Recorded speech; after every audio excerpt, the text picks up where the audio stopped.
Hello, One Nulls, my view of the final chapter of My Hero Academia Vigilantes. Huzzah!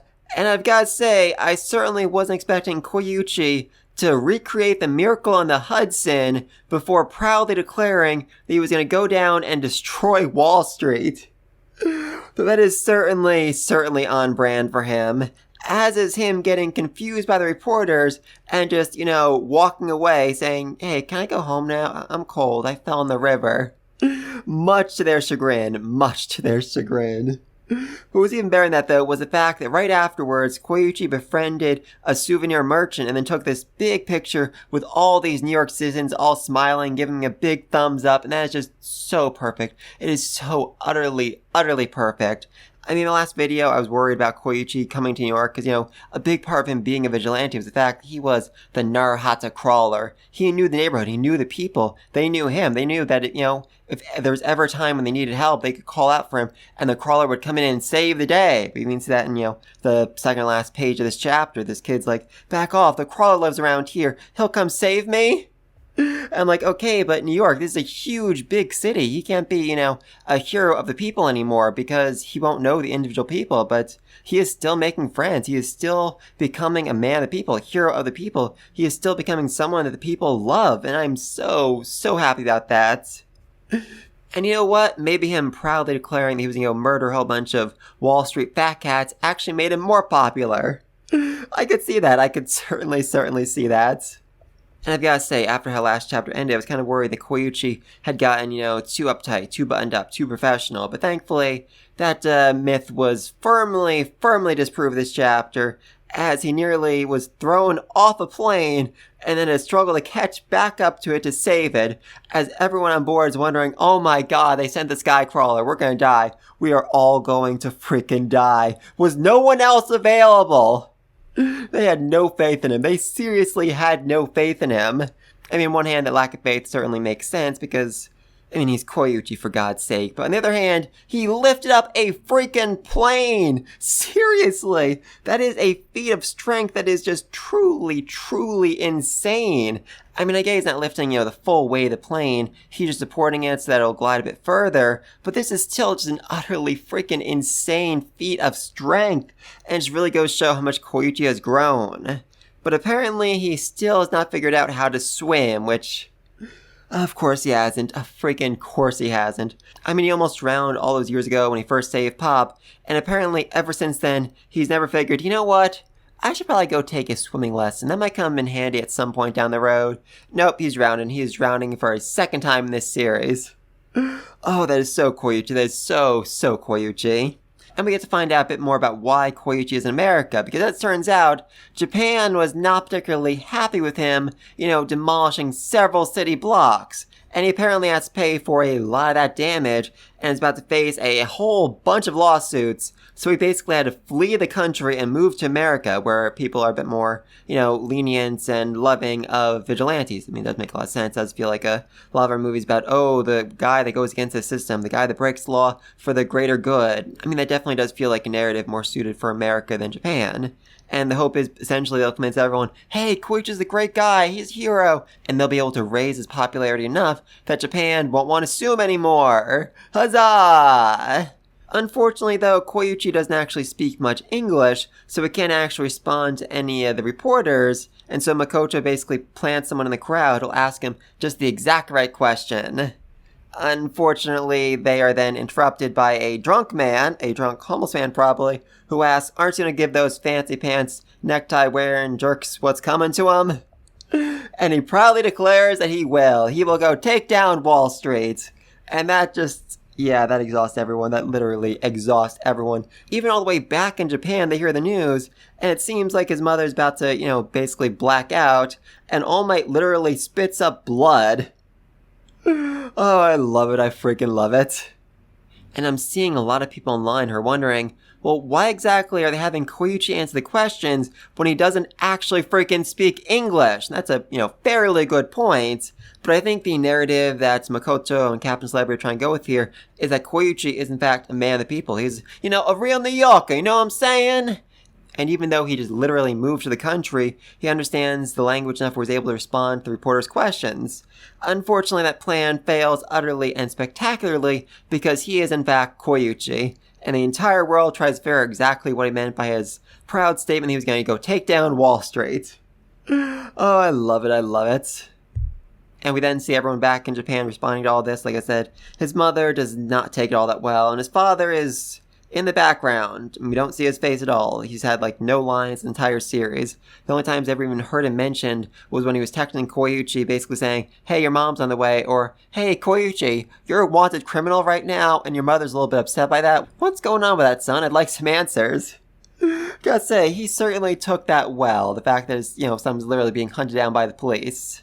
And then we get to see Soga, who's hanging out with Knuckle Duster's daughter, and it looks like he might be blushing, just a little bit, so maybe ship confirmed. I mean, we're calling this one for a very, very long time. Very happy to see them together. I mean, I think they're a cute couple, and I think Knuckle Duster, definitely approve of Soga, given that, he's literally his student. He's trained him up from, being a street punk to being a well-respected vigilante, a well-respected criminal in his own way.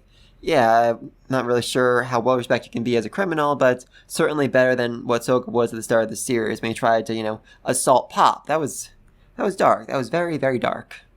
And then we get to see Endeavor, who's looking rather ticked off, either because he just heard what Koichi said on the news, or just angry. I mean, Endeavor is angry most of the time.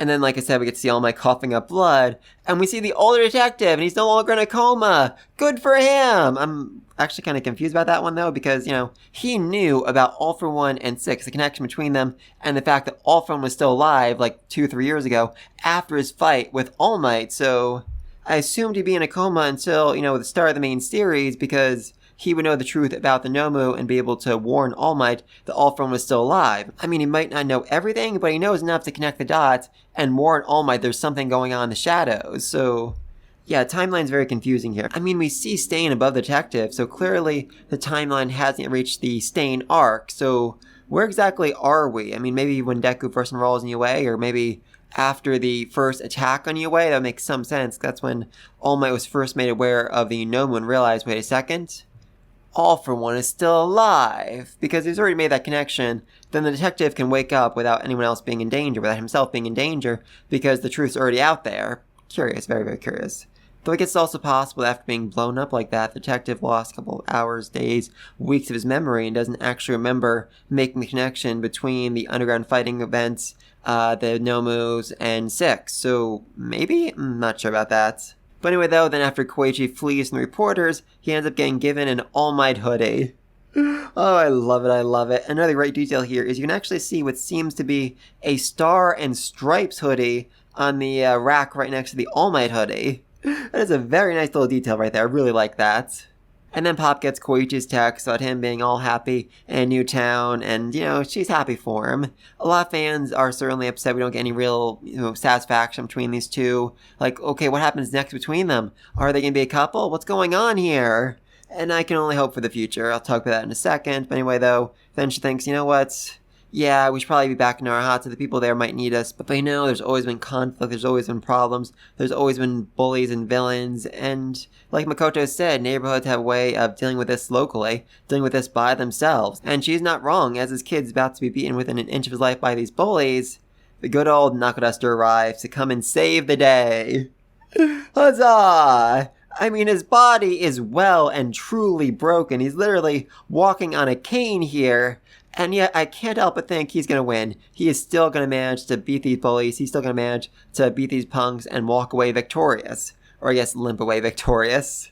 And, oh god, I would so love it if, this kid that, ends up saving, ends up becoming, it says a new era, becomes the next vigilante, the next savior of Narahata. Oh, that'd be amazing. That'd be so, so amazing. And just, oh my god, I need to mention this. The color pages here are just so, so breathtaking. They are so well done. I mean, seriously. We got 2 of them this chapter, and they both just look so breathtaking. I was so amazed by them. So happy we got them.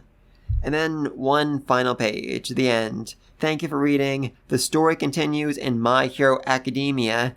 And there's a lot of fans wondering, okay, wait a minute, are they saying just the story of this world continues, or the story of the Crawler, the story of Koichi continues in the main series? Because, for those of you who haven't read the main series, Japan is in a bit of a sticky situation right now, and they could certainly use some extra backup. Like, for instance, Koichi, a person strong enough to basically lift a freaking plane up. I'm going to be very helpful because, without getting too much into spoilers, there is a rather large floating structure right now in the main series that could end up falling, and if it does, that could go, very, very badly for a lot of people. So maybe Koichi will step in and be able to lift up himself, be able to keep it in the air for a little bit longer to help save the day. That'd be so amazing. That'd be so, so amazing. And as for, him and Pop, if he returns to Japan, he'll definitely pay her a visit, check in on her, and maybe she'll finally get the courage to confess her feelings, say what she always wanted to say you've always been my hero, and reveal the truth that she was the little boy he saved all those years ago, because that's something we really need to freaking see. I mean, seriously, she gave back the hoodie, yes, but she still needs to tell Koichi, you saved me all those years ago, you've saved me again and again, and I love you, Koichi, I freaking love you! And you know what, Pop, you're not alone, I love him too. I love this series, and I'm, sad to see it go, but this is definitely a great ending. Koichi, he's risen up in the world. He is a big shot now, but at the same time, he is still, lovable old Koichi. He is an idiot. He falls to the ground. He messes up again and again and again. He has absolutely no sense of tact whatsoever, but he still steps in. He still saves day, and he still befriends the people, and I'm so happy about that, but please, let me know else down below. Do you think we'll actually get to see Koichi in the main series? Will we see Pop with him? Will we get the confession in the main series instead of Vigilante? Which, actually now I'm saying it, does sound a bit weird. Maybe an epilogue chapter at some point down the road. I'm not sure about that. Do you think this kid that Knuckleduster saved will become the next Koichi, the next savior of Narahata, or I guess the destroyer of Narahata? What exactly is going on back in, actually not hard to think about it, because Captain Celebrity apparently bought up a lot of those buildings that Koichi, had essentially demolished, and he was going to build something there, something big, so could that be, the Captain Celebrity Hero Agency that would actually, I was theorizing about this a lot in my last video, but, if they end up building a second agency in Japan, and Koichi comes back to save the day, help Japan out of the sticky situation it's in right now, they could probably end up, dropping a lot of the charges that he's currently facing, dropping a lot of lawsuits, and then Koichi could basically head that hero agency. He could end up becoming the lead hero of that branch of the hero agency. That'd be so amazing. It'd be so, so amazing. But let me know all down below. Be sure to like and subscribe so you don't miss my next video. And until then, peace!